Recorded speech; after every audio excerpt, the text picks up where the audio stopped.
Hugh Freeze is high on his staff entering 2024, and he should be. You are Locked On Auburn, your daily podcast on the Auburn Tigers. Part of the Locked On Podcast Network, your team every day. Yes, welcome on into Locked On Auburn, your daily Auburn Tigers podcast. I'm your host, Zach Blackerby, and thank you so much for making Locked On Auburn your first listen every single day. We're dapping it up. Darrell, Dapprich hanging out with us. Of course, we are down in Mobile for the Senio Bowl. As we record this, we just talked to Hugh Freeze, and rightfully so. Darrell, he's high on his staff. This is the first time we've publicly heard from Hugh Freeze after hiring offensive coordinator Derek Nix, co-DC Charles Kelly, and of course, the man of the week, new Auburn defensive coordinator DJ Durkin. And Hugh Freeze loves this staff, and he gave several reasons why he loves this staff, and he should. This staff is significantly better than it was a year ago, and I think you can already tell he's more comfortable with the decisions he's made. You know, you can tell when someone's talking about something, about how excited they are about it, how proud they are. Even went to mention Redmond and what a coup that was. I found it very interesting that the first person he gave credit to or mentioned that was involved in the process was athletic director Cohen. And he said he was very supportive of what he does. I mean, that was a little bit of a preemptive, I think, launch about maybe some of the Durkin pushback. Good point. He was bought in. Cohen was bought in from the beginning. He talked about culture and how DJ Durkin and his wife were a good fit and what kind of people they are. I really found that interesting. That was a nugget right out of the gate, that it was, hey, he's bought into this. There wasn't as much pushback as maybe we thought. Yeah. And then it's interesting, we'll talk about later why he felt like he could take his time. Yeah. And something he talked about with Durkin, and he was asked, I think Ferg asked about, like, what specifically does he bring? Because he kept kind of painting in broad strokes, like he brings so much to the program. But one thing he brought up when he was kind of pressed, like, okay, well, what is he bringing to the program? Is he talked about the communication and how he labels everything. It's so clear and it's so straightforward. And he kind of hinted that his staff all got together and went over how he labels things. And everyone's like, this is so simple. It's so concise. And Hugh Freeze kind of alluded to it. He wants everybody on the same page, which I think him emphasizing that may hint, he didn't say this, but reading between the lines, like it might hint a little bit that everybody wasn't on the same page a year ago. And so I think if you're an Auburn fan that's maybe doubting the DJ Durkin hire, which I don't think there's many, I think that should make you feel a little better. He talked about verbiage being similar to what they do on the offensive side of the ball. That was interesting. Terminology. I also like the fact that he talked about how he ran practices. The intensity, Coach Freeze talked about, he's watched him. He sat in on Durkin's practices. Yeah. He knows how they're run. He said that the tempo and the intensity in practices are going to be different. And Austin Keys kind of hinted at that on social media the last couple days. Yeah, one of Durkin's dudes, no question about it. Yeah, I mean, your defensive coordinator is supposed to be emotional. He's supposed to, like, when he's fired up, you're supposed to be a little scared of what's about to happen. Ron Roberts, I think Ron Roberts is a good coach, but that's not who he is. He's old school, but he's also not this super high-energy guy. I mean, you think about Kevin Steele. You think about Will Muschamp. I mean, you think about these DCs that Auburn fans have absolutely loved and adored and fought for. They're these passionate guys, and the players fed off of that. I mean, I think about that Kevin Steele video where he's talking to, the guys, and he's like, 5-3, waking up on the plane just because of the intensity of everything that they've got going on. And I don't think this defense really had that a year ago, and boy, that is about to change. I don't think it's any coincidence, and I was thinking the same thing before you verbally spoke their names. I don't think it's any coincidence the last two most successful, desired, sought-after defensive coordinators that Auburn had were Will Muschamp and Kevin Steele, and they shared that trait of being very intense on the sidelines, very aggressive. I think Auburn players will feed off that. I think so too, and Austin Keys, like you said, I mean, there's a reason for him to be excited about that. He was asked about Derek Nix, the offensive coordinator. It's the first time we've heard from Freeze since that decision was made. And of course, when you ask the question about Derek Nix, the follow-up has to be, and it was, okay, well, what's the offense look like? Who's calling plays? And I think he took the easy way, and it may be genuine, but it's too early to tell, is what he said, which is probably true. I think so. I think that there's a definite – that's the way you answer that question, but I think there's a definite plan in place. And I think that Hugh Freeze did respond about owning something and talking about that's something I got to get corrected, I think that's code for I'll be more involved in play calling, game planning, that kind of thing. He said it was on him. Like he took He said it was on responsibility him. for it. And right. the addition of Redmond allows him to do that. People need to understand the importance of having a director of football personnel from a recruiting standpoint allows you to get back into the lab, so to speak, and be more involved in the game plan because you got a guy that you trust that can absolutely handle the portal. Yeah. It can handle all the recruiting aspects. That's why that position is so key. We talk about athletes and players, Zach, making two position groups stronger. That's an example of a coaching move making two aspects of the coaching staff stronger. Play calling and recruiting. Possibly, yeah. And even, I think a lot of it may be even more internal recruiting and scouting. Those are the two biggest things that I think Will Redmond's impact will certainly have.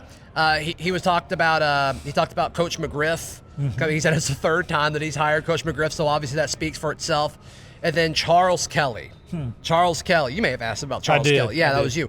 And man, he just like gushed over the guy, blown away by him, talked about his humility and like how he'd gone up against him on the recruiting battles over and over and over and over again. He was tough to beat in that front. And so obviously it's great that he's a part of the staff. So, I mean, just incredible things to say. He talked about all of them in their interviews, and he also talked about all of their families and talked about all of them as people. That's something that is important to Coach Freeze, and that's what we saw when we talked to him down here in Mobile. We got confirmation on something we speculated about as to why this defensive coordinator hire took long, because we felt like Charles Kelly was a luxury on staff. Yeah. Hugh Freeze confirmed that. He said Charles Kelly sat in on the interviews, and he could have very easily said, hey, poked holes in the guy's interviews because he wanted to be the guy.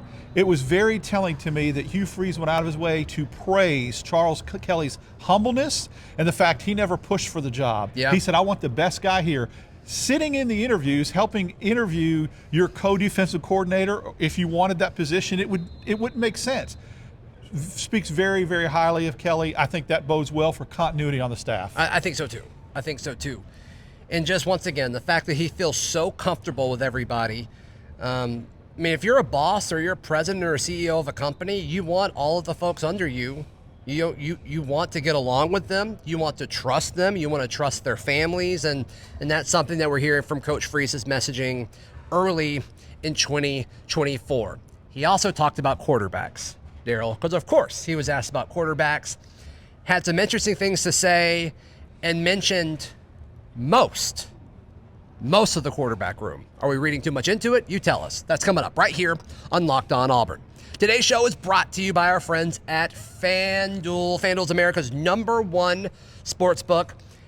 The Super Bowl is the most bet-on event every single year. It's Christmas time, so. right? For bettors. No question. And it could be Christmas time for you, because right now, all you have to do is bet $5 on anything.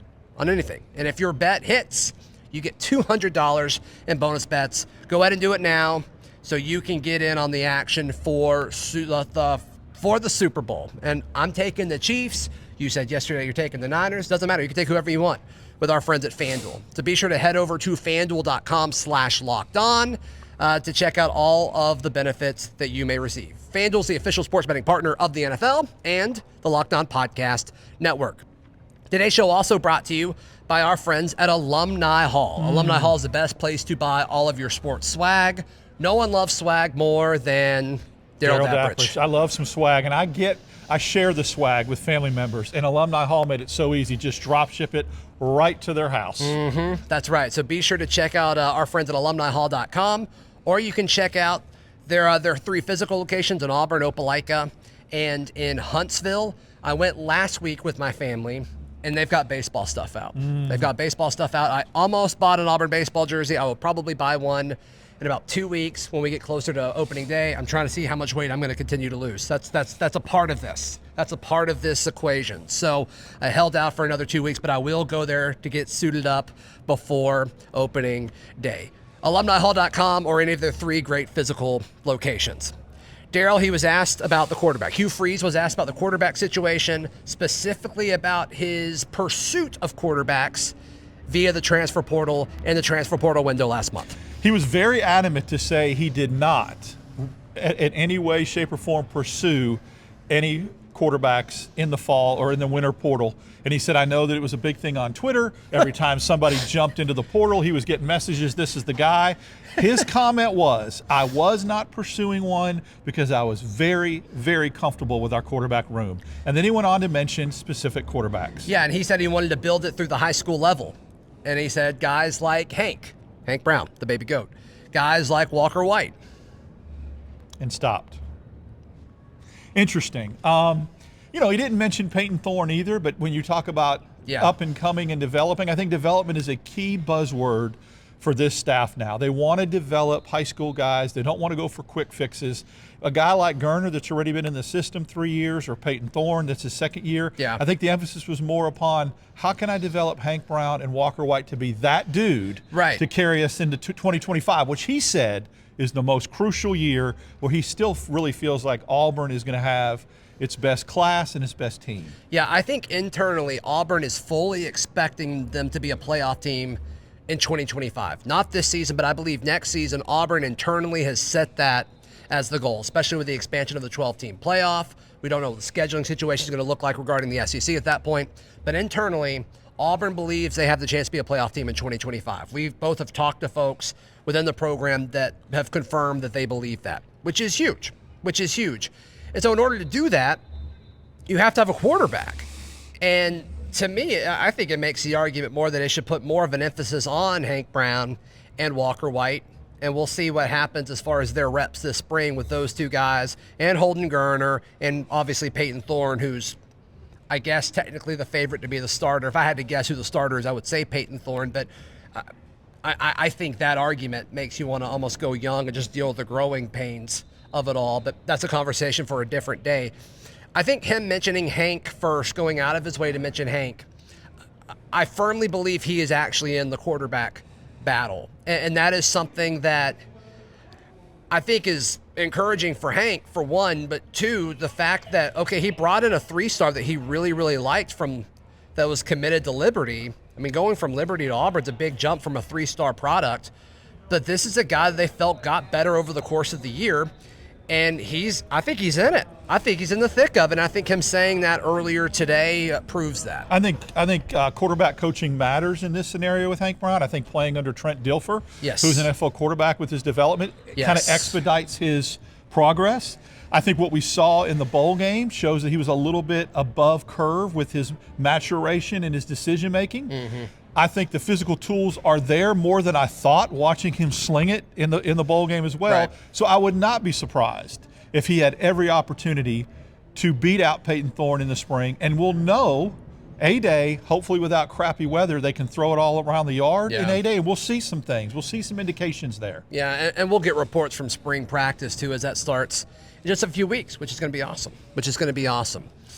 He also talked about receiver and talked about outside receiver play not really being where it needed to be as far as guys that are physical and can go up and get the football, which is obvious, right? Like we all know that there's a clear issue at outside receiver. So he gave love to Perry Thompson. I think he was asked specifically about Perry Thompson. I think an in-state TV reporter asked about that.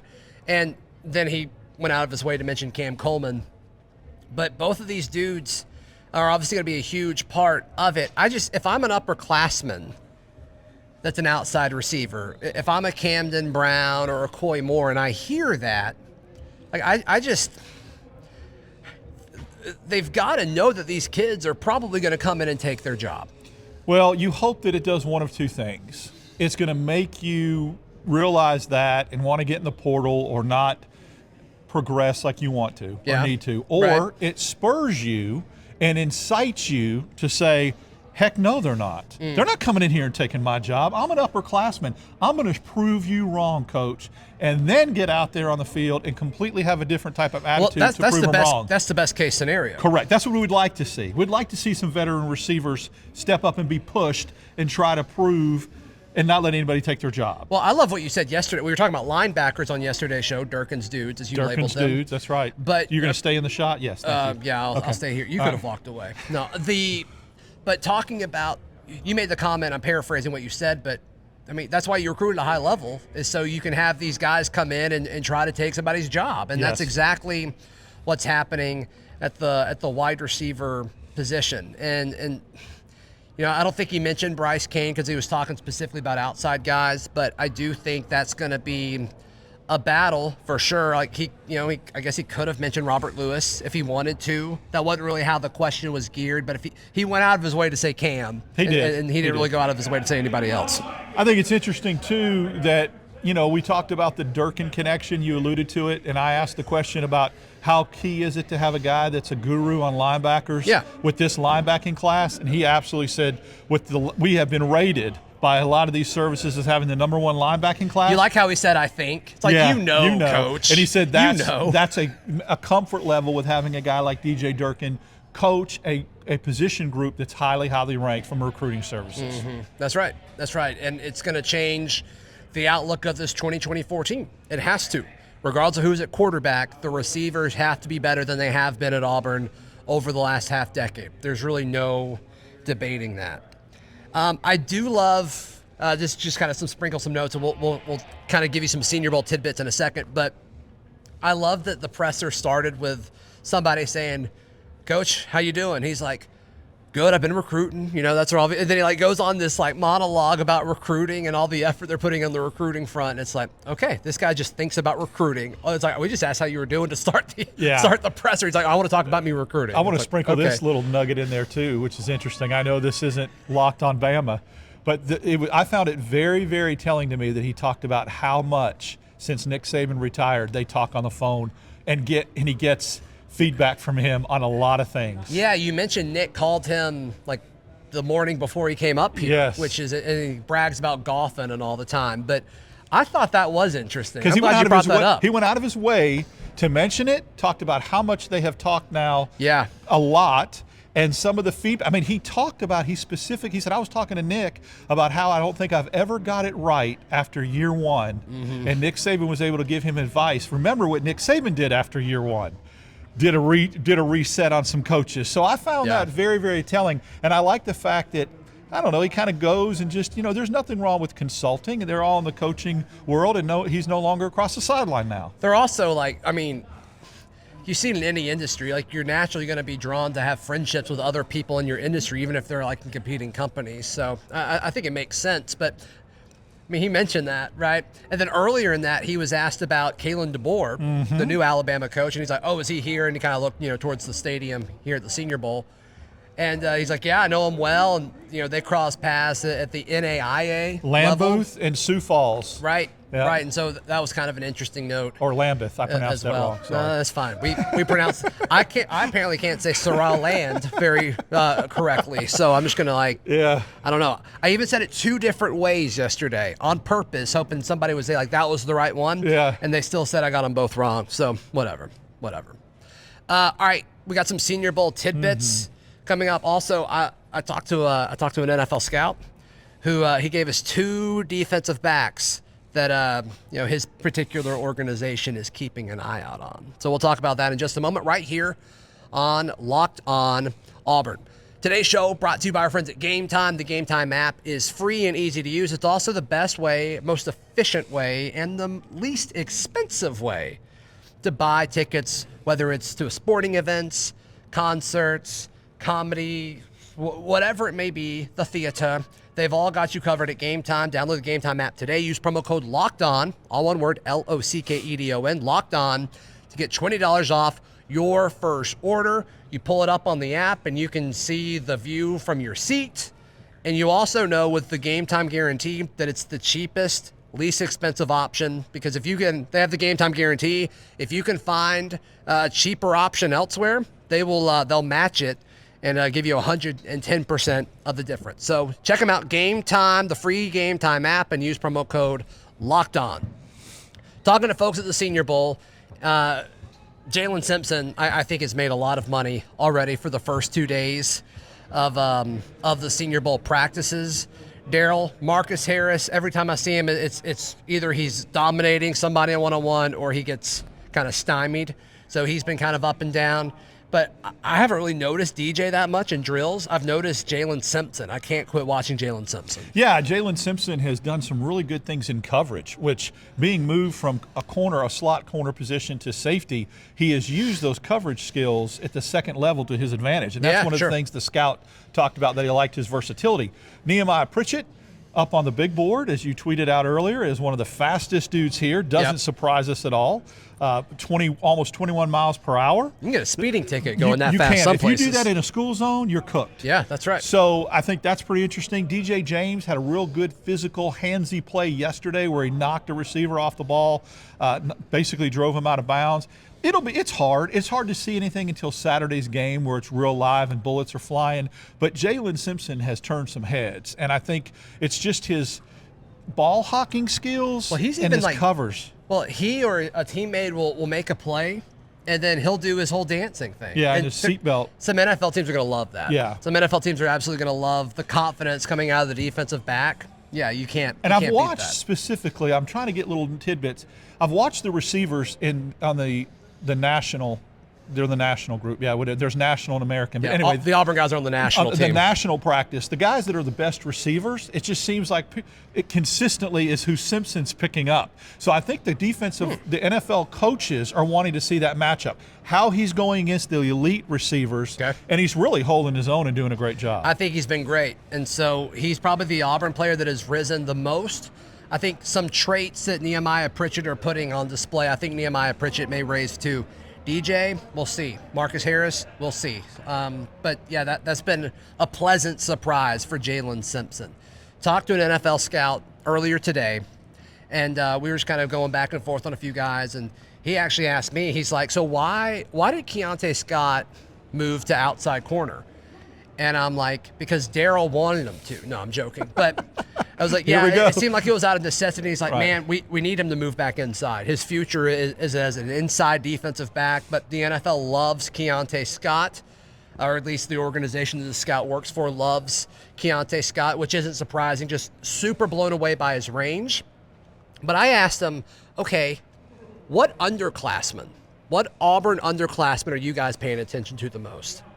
And the name he said, Sylvester Smith. Zach is 2-0 dunking on me right now in this, Let's go. This segment. The Keontae Scott outside, and then Sylvester Smith, which I love Sylvester Smith too. I just felt like Robinson and Thompson were the veteran safeties that were going to take most of the snaps this year. Yeah. Let Smith develop a little bit more, and then next year will be the dude. It sounds like he's going to have a hard time keeping him off the field. I mean, I was grinning ear to ear when he told me that. I was like, no way, because I've been talking about that dude a ton already this offseason. I'm going to continue doing it. This is just going to make it worse. So if you did not like the Sylvester Smith hype, I'm sorry. Not going anywhere. Trains left the station. But, and he doesn't know I've been gassing him up so much because I love his play. I'm really high on him this offseason. But I asked why. He talked about how physical he was. He talked about how rangy he is, which is something we talk about a lot with defensive backs and Jalen Simpson and Keontae Scott. But he's like, dude, he's got that dog in him. Like, there's just something about him. He's got that he's got the approach to the game that you want from that position, from that safety spot. I'm like, okay, sweet.